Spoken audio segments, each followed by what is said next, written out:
അസ്സലാമു അലൈക യാ റസൂലല്ലാഹ്. അത്രമേൽ പ്രിയപ്പെട്ട പുന്നാര നബിക്ക് ഇത് ഞാൻ എഴുതുന്ന കത്തല്ല, ഇതെന്റെ ഹൃദയം തന്നെയാണ്. പകുതി ഇരുണ്ടുപോയ പക്ഷേ അങ്ങയുടെ സ്മരണ കൊണ്ട് ഇതുവരെ നിൽക്കുന്ന ഒരു ഹൃദയം. നബിയെ, ഞാൻ അങ്ങയെ കണ്ടിട്ടില്ല, പക്ഷേ അങ്ങയുടെ പേരിൽ എന്റെ കണ്ണ് നിറയാറുണ്ട്.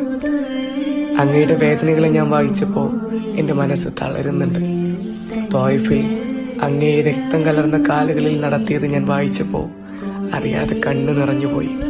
പ്രിയപ്പെട്ട നബി, അങ്ങ് ഞങ്ങൾക്കായി പകലും രാത്രിയും ദുആ ചെയ്തു. ഞങ്ങളെ കാണാതെ തന്നെ ഞങ്ങളെ സ്നേഹിച്ചു.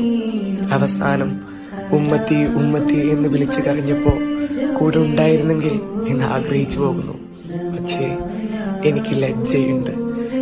അങ്ങ് കൊണ്ടുവന്ന ദീനിൽ നിന്ന് ഞാൻ പലപ്പോഴും അകന്നു പോകുന്നുണ്ട്. അങ്ങയുടെ ജീവിതം പാഠമാകുമ്പോഴും ഞാൻ പലപ്പോഴും വഴി തെറ്റുന്നു.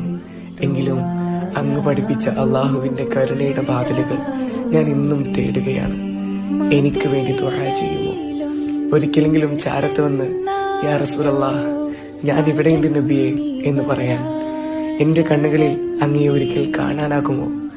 അങ്ങയുടെ ഹൗലിന്റെ ചാരത്ത് ഒരു ചെറു സ്ഥാനം എനിക്ക് ലഭിക്കുമോ? നബിയെ, അങ്ങയെ ഞാൻ ഒരുപാട് ഇഷ്ടപ്പെടുന്നുണ്ട്. അധികം സ്വലാത്തുകൾ ചൊല്ലാറില്ല, അങ്ങയെ പലപ്പോഴും ഓർക്കാറില്ല. പാപിയാണ്. എന്നാലും നബിയെ, എനിക്ക് നിങ്ങളെ ഭയങ്കര ഇഷ്ടമാണ്.